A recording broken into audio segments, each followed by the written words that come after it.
Mi prometida anunció en nuestra cena de ensayo que yo era de clase muy baja en comparación con su ex, delante de ambas familias. Me levanté y dije que tenía razón, que además no era un infiel. Luego me fui a Angola, Reddit. Déjeme pintar el cuadro porque el contexto importa. Tengo 29 años y soy electricista certificado. Gano alrededor de $78.0 al año.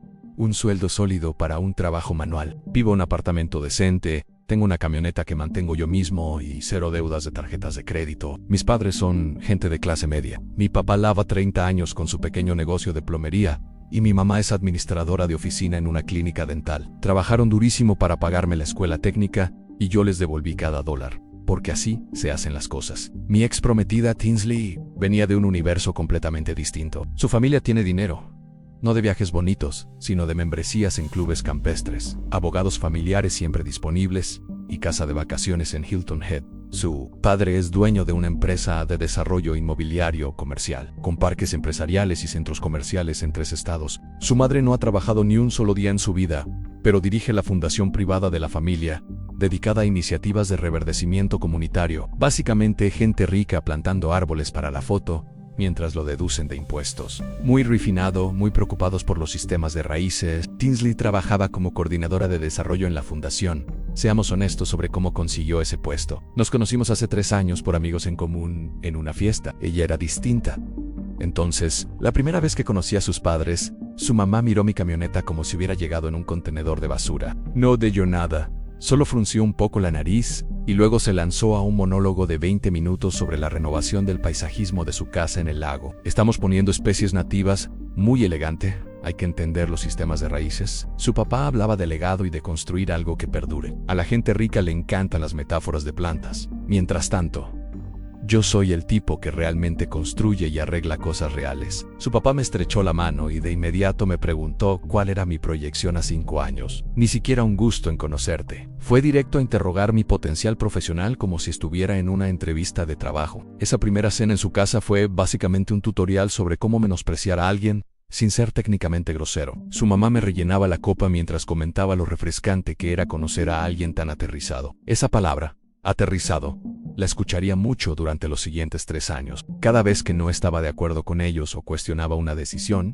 yo estaba siendo muy aterrizado al respecto. Me tomó tiempo darme cuenta de que era su palabra clave para decir mantente en tu lugar. Su papá me interrogó sobre mis aportes a la jubilación, como si estuviera auditando mis decisiones de vida. En un momento de la cena pronuncié mal charcutería y Tinsley me corrigió delante de todos. Se dice charcuterie, amor, la T suave. Sonrió como si estuviera ayudando, pero la forma en que su mamá asintió y su hermana sonrió con suficiencia detrás de su copa me lo dijo todo. No se trataba de pronunciación, se trataba de jerarquía, de establecer rangos desde temprano. Tinsley solo sonreía, tocándome el brazo de vez en cuando, como si yo fuera un perro rescatado nervioso al que estaba intentando socializar. Su hermana Piper apareció a mitad del postre y le preguntó a Tinsley dónde me había formado. Cuando Tinsley dijo que en una escuela técnica, Piper asintió lentamente y dijo que eso era bonito.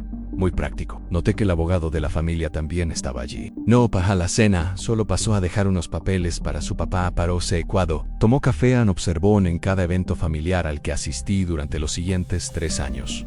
Él estaba cerca, como un perro entrenado que huele los límites. Sonreí y guardé eso en la memoria. Durante los 3 años que salimos, los comentarios se fueron acumulando. Pequeños golpes disfrazados de cumplidos, si entrecerrabas bien los ojos. Su hermana, cuando me vio reconectando un foco, dijo que eso era encantadoramente obrero. Su mamá, cuando mencioné horas extra, comentó que era maravilloso que fue tan trabajador. Su papá, cuando no estuve de acuerdo con el lugar de la boda, dijo que estaba siendo muy aterrizado al respecto. Mason. El peor momento ocurrió unos 4 meses antes de la boda, durante un brunch con sus padres y amigos. Pedí huevos y pedí salsa picante. Tinsley se inclinó y dijo lo suficientemente alto para que todos escucharan que tenían una holandesa muy buena y que quizá debería probar eso. Luego añadió que yo todavía me estaba acostumbrando a ese tipo de cosas, como si disfrutar de salsa picante fuera una deficiencia de clase. Pero según yo, estábamos bien enamorados. El compromiso fue 8 meses antes de la boda. Le propuse matrimonio en un pequeño restaurante italiano donde tuvimos nuestra primera cita. Nada lujoso, pero significativo. Ella dijo que sí y yo fui genuinamente feliz. Luego empezó la planificación de la boda y todo se descompuso. Sus padres insistieron en pagar la mayor parte. Resultó que era solo su forma de tomar el control. Cada decisión se convertía en una negociación falsa donde me pedían mi opinión, y luego hacían lo que querían de todos modos. Yo sugería proveedores más baratos y ellos contrataban los caros. Yo quería que mi tío oficiara la ceremonia y ellos contrataron a un juez federal retirado que su papá conocía del club campestre. A su mamá le encantaba asignar asientos en los eventos. Es por el flujo, decía, moviendo nombres en los planos como si estuviera colocando piezas de ajedrez. La vi hacerlo incluso en su propia fiesta de cumpleaños, sentando cerca de ella a quienes quería impresionar y cerca de la cocina a quienes no. Jugadas de poder disfrazadas de organización de eventos. Cada vez que quedaba en minoría 3 contra 1, Tinsley siempre se ponía del lado de sus padres. Decía que así era más fácil, que ellos estaban pagando. Lo soporté porque tenía un plan. No porque fuera débil, sino porque era inteligente. Me faltaban 6 meses para obtener la certificación de maestro electricista. Al terminarla, mi salario subiría bastante. Ya estaba aceptado en el programa y había comenzado las clases. Si explotaba mi vida personal a mitad del proceso, perdería el enfoque. Un examen reprobado significaba retraso en el ascenso y perder el aumento salarial. No iba a regalarles ese daño colateral, así que esperé. Unas 6 semanas antes de la boda, el abogado de la familia envió un acuerdo prenupcial para revisar. No iba a firmar nada sin mi propio asesor legal, así que llamé a mi abogado. Lo leyó y me devolvió la llamada en menos de 1 hora. Me dijo que eso no era un prenupcial, sino una nota de rescate escrita en Times New Roman.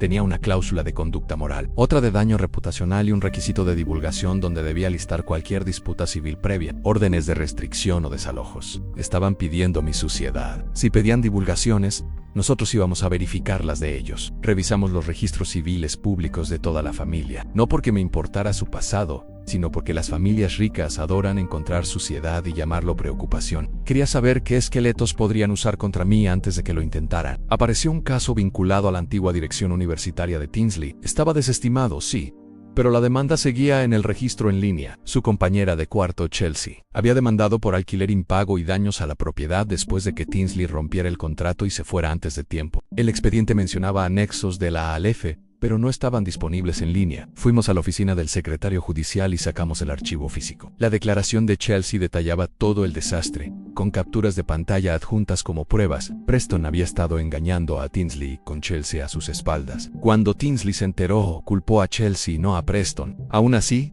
volvió con él y él volvió a engañarla. Todo explotó cuando Tinsley destrozó las pertenencias de Chelsea y se fue a mitad del contrato. Las capturas documentaban todo, Preston diciéndole a Chelsea que solo era algo físico, los mensajes de Tinsley llamando a Chelsea una oportunista rompehogares, mientras al mismo tiempo perdonaba a Preston. Primera infidelidad en segundo año, segunda en tercero con otra chica, tercera en el último año, de nuevo con Chelsea. 3 oportunidades, y aún así no lo dejó. En lugar de eso, destruyó las cosas de su compañera.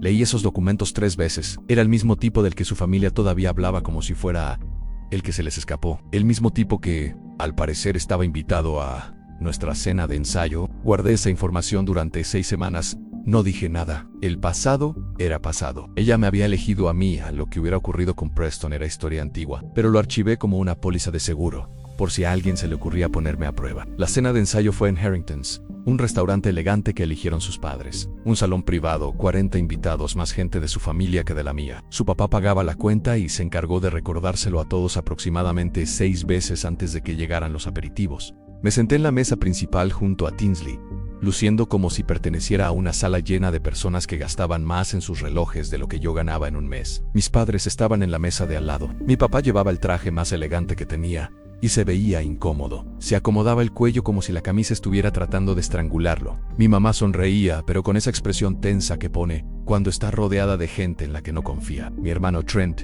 estaba sentado con ellos, haciendo su mejor esfuerzo por mantener una conversación trivial con una prima de Tinsley, que parecía preferir estar literalmente en cualquier otro lugar. El plano de asientos había sido una jugada de poder, igual que en la cena de cumpleaños de su mamá. Su familia dominaba la parte delantera, la mía estaba empujada hacia atrás, cerca de la entrada de servicio. Incluso en la mesa principal me colocaron entre Tinsley y su dama de honor, con sus padres justo enfrente, como supervisores en una evaluación de desempeño. Entonces noté quién estaba sentado 3 mesas más atrás, justo en la sección de legado, con los viejos amigos de la familia y socios comerciales Sam Preston, el ex, lo suficientemente cerca como para ser visto, lo bastante lejos como para evitar una confrontación directa. Vi a su papá acercarse, presentar a Preston algún contacto de negocios, ponerle la mano en el hombro y reírse de algo que Preston dijo, como si todavía fuera familia, como si siguiera perteneciendo ahí más que yo. Le dije a Tinsley que él no iba a estar en la misma sala que mis padres y que lo arreglara o lo haría yo. Ella apenas levantó la vista del teléfono. Dijo que el papá de Preston y el mío jugaban golf juntos,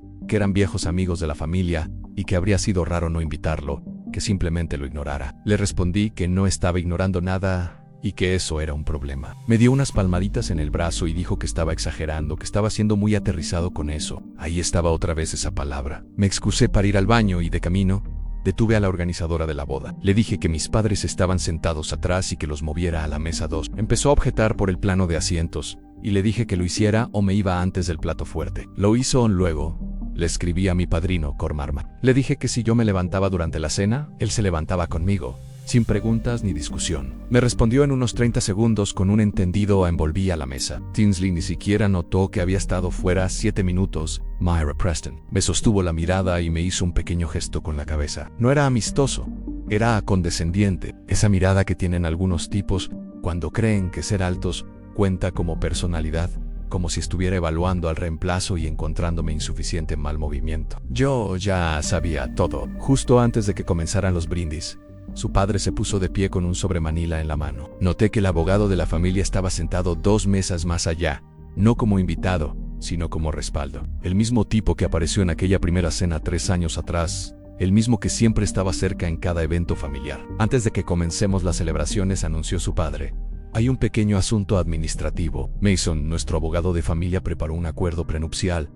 Es práctica estándar. Solo necesitamos tu firma antes del sábado. Deslizó el sobre por la mesa. Mi nombre legal completo estaba escrito en marcador negro grueso. Dentro se veían pestañas adhesivas marcando donde debía firmar, como si esperaran que obedeciera sin pensar. 40 personas observando, las caras de mis padres congeladas. Noté que una prima de Tinsley tenía el teléfono grabando, armando algún montaje de la semana de la boda. A la familia le encantaba documentar. No toqué el sobre. Le dije que era electricista y que no firmaba cables con corriente en público. Lo deslicé de vuelta como si estuviera contaminado. Él dijo que Tinsley debía haberme mencionado las actualizaciones y miró a su hija con un destello de molestia, como si fuera un pequeño descuido. Dijo que era bastante sencillo, que protegía el fideicomiso familiar, los activos de la fundación y las propiedades inmobiliarias que yo entendía. Le respondí que entendía que me estaban emboscando con documentos legales en una cena de ensayo, en lugar de hacerlo por los canales adecuados, y que así no hacía negocios. Su sonrisa no llegó a los ojos. Dijo que éramos familia y que no había necesidad de formalidades. El abogado deslizó casualmente su tarjeta hacia mí, diciendo que lo llamara si tenía preguntas, como si yo ya fuera el problema, como si necesitar tiempo para revisar un documento legal me hiciera difícil. Deslicé el sobre aún más lejos y dije que mi abogado lo revisaría y que, si era razonable, hablaríamos, pero no esa noche, no de esa forma. El silencio fue asfixiante. La mandíbula de su padre se tensó, pero se recompuso rápido y dijo que por supuesto, que me tomara mi tiempo. Se sentó en el sobre, quedó sobre la mesa entre nosotros como una prueba en una declaración judicial. Los nudillos de mi papá estaban blancos alrededor del tenedor. Mi mamá parecía querer desaparecer. Tinsley no me miraba a los ojos. Entonces comenzaron los brindis.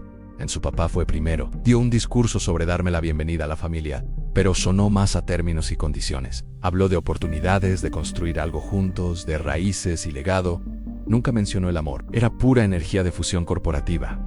La gente aplaudió con educación. Yo sonreí y asentí como se suponía que debía hacerlo. Luego fue el turno de mi papá. No es buen orador y se pone nervioso frente a multitudes, pero se levantó y habló de lo orgulloso que estaba de mí, de que siempre había sido trabajador, de cómo me había pagado la escuela técnica, de que Tinsley me hacía feliz y de que eso era todo lo que él quería para sus hijos. Mi mamá tenía lágrimas en los ojos. Tinsley me apretó la mano unos 30 segundos. Todo se sintió normal.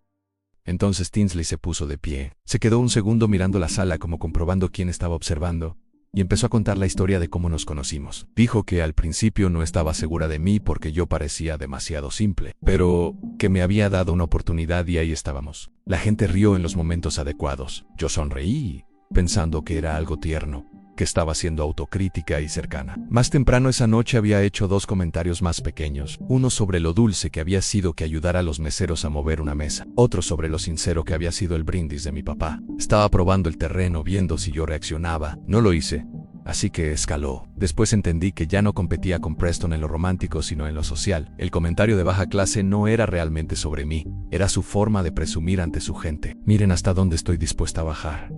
Miren qué auténtica soy. Para ella la boda no era un matrimonio, Era una evaluación de ascenso. La relación real era con sus padres. No odiaba mis orígenes, odiaba no poder controlarlos. Por eso me amaba cuando le era útil y me atacaba cuando ponía límites. Su expresión cambió. Puso esa mirada lejana, como si recordara algo específico. Dijo, mirando hacia la mesa de Preston, que su ex tenía un refinamiento especial. Educación en colegio privado, sabía qué cubierto usar, hablaba francés, muy refinado. La sala se quedó extrañamente quieta. No en silencio absoluto, sino en ese silencio incómodo donde todos sienten que algo malo se aproxima. Meyer, a Preston, observaba con una sonrisa arrogante, como si sabiendo exactamente hacia dónde iba todo. Ella se rió y algunas personas rieron nerviosas. Dijo que su prometido, refiriéndose a mí, era muy auténtico. Se giró para mirarme y lo que vi en sus ojos no era amor, y otra cosa, algo que había estado oculto todo el tiempo. Luego dijo que, aunque yo fuera bastante de baja clase comparado con alguien así, era real. La sala no quedó en silencio como en las películas. Se descompuso en pequeños gestos. Alguien dejó de masticar, un tenedor golpeó un plato y nadie lo tomó a broma. Una mesera se quedó congelada con una bandeja a medio camino, como si acabara de escuchar un choque en su cabeza. La mano de mi papá no se movió, pero los tendones de su muñeca se marcaron como cables. El rostro de mi mamá se puso pálido. Mi hermano parecía a punto de saltar de la silla. Sus padres sonreían, realmente sonreían, como si ella hubiera dicho algo encantador. Y Preston sonreía de oreja a oreja. Esto no fue un desliz, así es como todos me veían. El caso de Caridad, el tipo que había convencido a su hija de rebajarse, y Tinsley acababa de decirlo en voz alta frente a todos. Me quedé sentado unos 5 segundos, aunque se sintieron como una hora.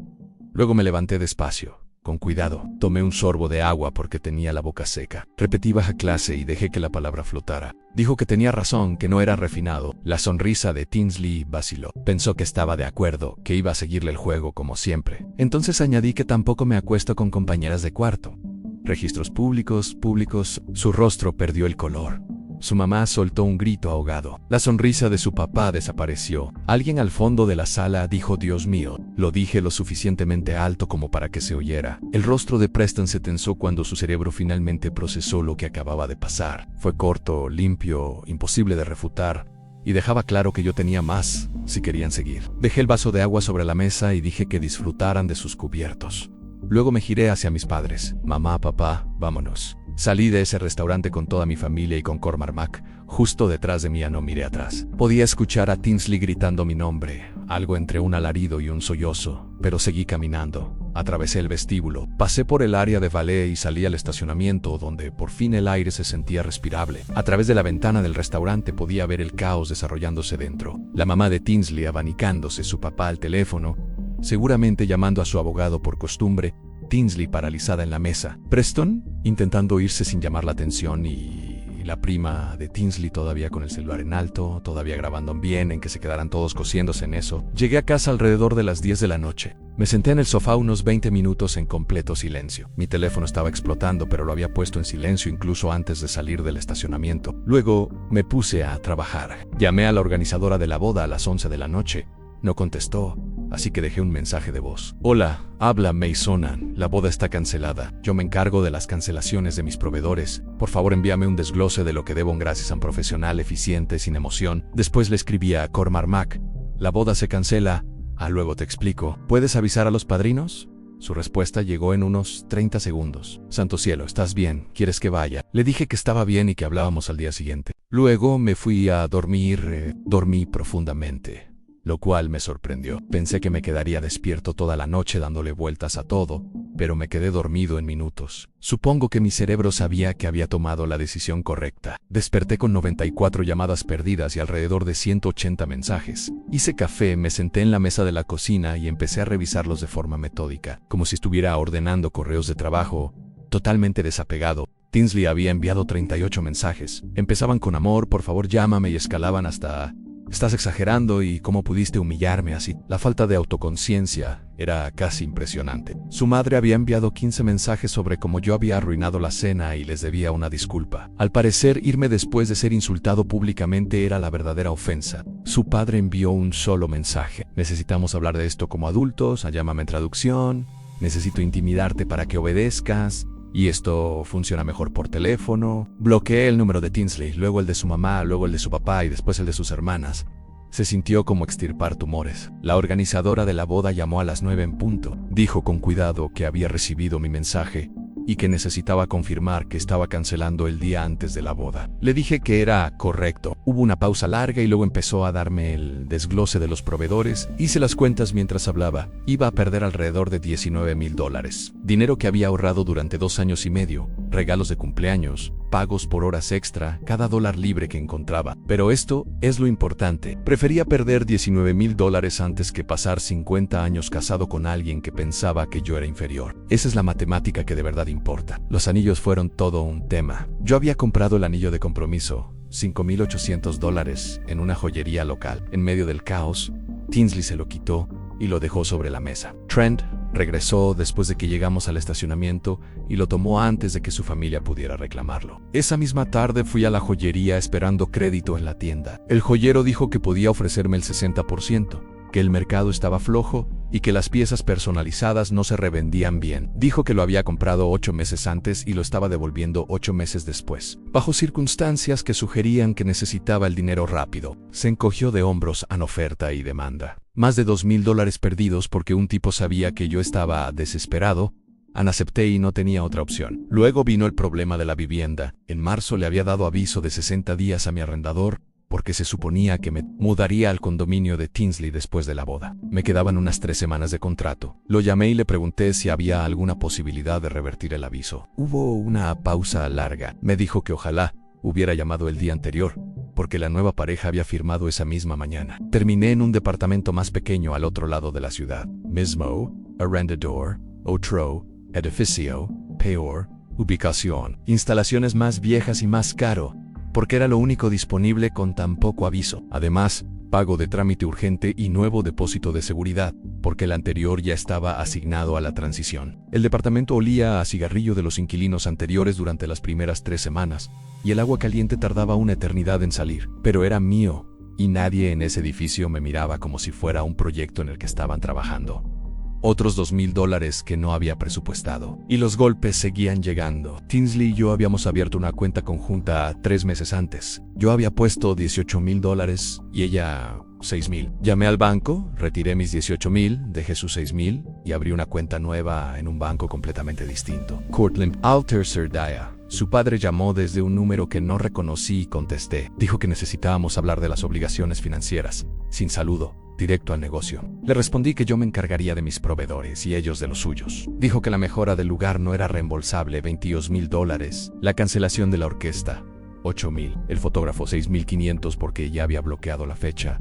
Que mi decisión había causado esas pérdidas. Le dije que era curioso cómo omitía la parte en la que su hija me humilló públicamente. Respondió que ella había elegido mal sus palabras, que estaba alterada y que podíamos arreglarlo. Le dije que no necesitaba nada excepto no casarme con alguien que pensaba que yo era inferior. Dijo que no fuera ridículo, que ella no pensaba eso. Le respondí que lo dijo literalmente frente a ambas familias y sonriendo. Su voz se tensó. Dijo que estaba cometiendo un error enorme y que sí entendía qué tipo de vida ella podría haberme dado. Y ahí estaba el verdadero problema. Creían que me estaban haciendo un favor, elevándome. Le dije que no quería una vida que alguien me diera como si fuera caridad.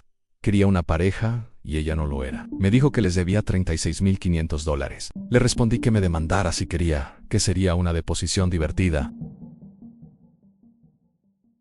Exigía $42,000 en 30 días por angustia emocional, daño reputacional y pérdidas financieras. Mi abogado dijo que era intimidación disfrazada de acción legal y que no tenía ningún caso. 2 días después les envió una carta con el membrete de su firma que hizo que su demanda pareciera el equivalente legal a un berrinche de niño pequeño. Eso me dio alrededor de una semana de silencio. Luego su padre intentó otro enfoque. Apareció en la casa de mis padres un domingo por la tarde. Simplemente caminó hasta la puerta. A mi papá abrió. El hombre dijo que necesitaban hablar sobre el comportamiento de su hijo. Mi papá, que mide alrededor de 1,75 y está construido como un hidrante, miró a ese desarrollador inmobiliario de 1,90 con su abrigo a medida y le dijo que el comportamiento de su hijo había sido apropiado, que el de su hija no, y que se fuera de su propiedad. El otro dijo que no tenía que ser adversarial, que eran gente razonable. Mi papá respondió que el arreglo era que se fuera ahora. Mi mamá apareció detrás de él con el teléfono en la mano y dijo que ya había llamado a la policía y que llegarían en unos 3 minutos. Se fue en como la presión económica no funcionó. Intentaron algo más sucio, hacer mi vida realmente miserable. Empezó pequeño, mezquino, casi gracioso. Mi teléfono empezó a llenarse de llamadas de reclutadores militares, Ejército, Marina, Marines, todos tenían mi nombre, mi número y notas diciendo que estaba extremadamente interesado y que me contactaran de inmediato. Alguien había enviado mi información a todas las bases de reclutamiento. Recibí 6 llamadas el primer día, 8 el segundo. Un reclutador dejó un mensaje a las 6 de la mañana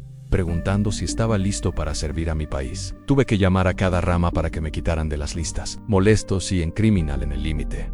Más que nada triste, luego escaló. En la segunda semana, personas al azar empezaron a aparecer en mi departamento. Distintos tipos, a distintas horas del día. Todos preguntando por el televisor gratis de 65 pulgadas listado en Facebook Marketplace. El primer tipo parecía confundido cuando le dije que no había ningún televisor. El segundo se irritó. El tercero me mostró su teléfono. Ahí estaba la publicación con la foto de un Samsung nuevo, la dirección de mi complejo y la instrucción de tocar la puerta, que yo los estaba esperando. La publicación estaba hecha desde una cuenta falsa, pero la dirección era real. Mi dirección. Instalé una cámara en la puerta esa misma noche. Durante la semana siguiente conté 14 personas distintas, apareciendo a distintas horas. Algunos tocaban con educación, otros golpeaban la puerta. Un tipo volvió 2 veces, convencido. Yo me escondía con el televisor. No le abrí la puerta a ninguno, simplemente dejé que la cámara grabara y tomé capturas de pantalla de todo. Al tercer día presenté un informe policial. El oficial fue comprensivo pero realista. Dijo que veían esto en rupturas feas y que era difícil probar quién había publicado el anuncio, a menos que fueran lo suficientemente tontos como para usar su cuenta real. Le envié a mi abogado las grabaciones del timbre, las capturas de Marketplace y el número del reporte policial. Su respuesta fue clara: esto es acoso. Posiblemente Acechon sigue documentando. Ellos mismos están construyendo nuestro caso. Luego llegó un correo electrónico de un supuesto ciudadano preocupado a uno de nuestros clientes comerciales más grandes, sugiriendo que quizá deberían verificar el carácter de los contratistas que trabajaban en sus propiedades. Mi jefe me lo mostró. Nos reímos, pero pude notar que lo puso nervioso. Empecé a llevar registro de absolutamente todo. Cada intento de contacto, cada número bloqueado, cada carta, cada extraño que aparecía en mi puerta. Copias físicas en una caja fuerte, ignífuga y respaldo digital en la nube. La campaña de rumores empezó más o menos al mismo tiempo. Piper, la hermana de Tinsley, comenzó a contactar a amigos en común, solo para ver cómo estaban. Conversaciones que siempre regresaban a lo preocupada que estaba por mi estado mental. Luego Tinsley apareció en uno de mis lugares de trabajo con almuerzo. Pasó el control de seguridad como si fuera dueña del sitio, cargando una bolsa de papel de mi sanguichería favorita y 2 cafés helados. Sonrió a mi capataz como si fueran viejos amigos y saludó al equipo. Dijo que pensó que tendría hambre y levantó la bolsa como ofrenda de paz. Dijo que había traído mi sándwich habitual: pavo con pepinillos extra y sin tomate. Mi capataz se quedó mirando. 2 tipos del equipo dejaron de trabajar. La miré por un largo momento y le dije que no estábamos juntos, que la boda estaba cancelada y que ella me había llamado de baja clase frente a nuestras familias. Le pregunté si recordaba esa parte. Su sonrisa no se movió. Dijo que yo seguía molesto, que lo entendía, pero que podíamos superar esto, que era una pelea de pareja. Le respondí que no éramos una pareja. Dijo que estaba siendo dramático, que tomara el sándwich y que habláramos después. Añadió que pensaba que podíamos reprogramar para octubre, que el lugar tenía disponibilidad. Lo dijo como si estuviera hablando de planes para cenar, como si las últimas semanas de caos no hubieran ocurrido, como si la carta de exigencia por $42,000 del abogado de su familia no existiera. No sabía si era una negación total o manipulación total. Ya no podía distinguirlo. Le dije que necesitaba que se fuera. Dijo que había manejado hasta allí y que al menos comiera algo, que siempre me ponía de mal humor cuando no almorzaba. Me giré hacia mi capataz y le dije que llamara a la policía, que estaba invadiendo propiedad privada. Su sonrisa finalmente se quebró. Preguntó si iba a hacer que la arrestaran por traerme almuerzo, por presentarse en mi trabajo. Le dije que sí, que se fuera ahora o esperara a los oficiales, que era su elección. Se fue, pero no sin antes decir en voz alta, para cualquiera que escuchara, que yo claramente estaba teniendo algún tipo de colapso y que ella solo estaba preocupada por mí. Más tarde esa noche, una amiga de Piper publicó que Tinsley había intentado hacer un gesto romántico y dulce y que yo la había amenazado con arrestarla por preocuparse. Los que manejaban la narrativa estaban trabajando horas extra. Al día siguiente solicité una orden de alejamiento. Mi abogado lo venía sugiriendo desde el episodio de Marketplace. Que Tinsley apareciera en mi trabajo jugando a la novia preocupada frente a una audiencia fue la gota que colmó el vaso. La audiencia fue 2 semanas después. Llevé las grabaciones del timbre, las capturas de Marketplace, el reporte policial, la documentación de 14 extraños en mi puerta y una declaración escrita de mi capataz sobre su aparición sin invitación. Su abogado intentó presentarlo como una mala comunicación entre personas que todavía se querían. El juez concedió una orden temporal, sin contacto, sin acercarse a mi residencia ni a mi lugar de trabajo, sin contacto a través de terceros, ni siquiera familiares, por un mínimo de 6 meses.